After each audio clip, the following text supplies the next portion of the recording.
With Russian attack on Ukraine, new questions regarding the war are arising in the minds of the people.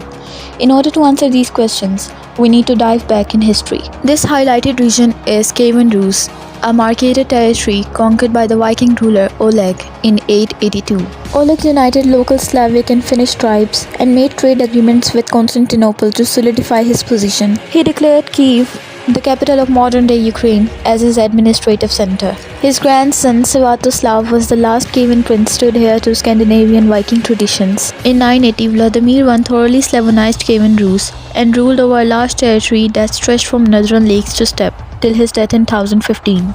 In 13th century, Mongolians entered the scene. They conquered Kievan Rus and formed Golden Horde. By the 14th century, this region was occupied by Poland, Lithuania, and Mongols. By the year 1613, the House of Romanovs had restored the Russian dynasty. The Russian Empire continued for another 300 years. In 1917, Tsar Nicholas II was overthrown by the Bolshevik revolt, and the Union of Soviet Socialist Republics (USSR) was formed. The Ukrainian Soviet Socialist Republic was one of the founding members of USSR. In 1991, USSR disintegrated and 15 states emerged. Ukraine also gained its independence with this dissolution, and Russia promised to protect the sovereignty of Ukraine. In 2013, Viktor Yanukovych, a pro-Russian Ukrainian president, came into power.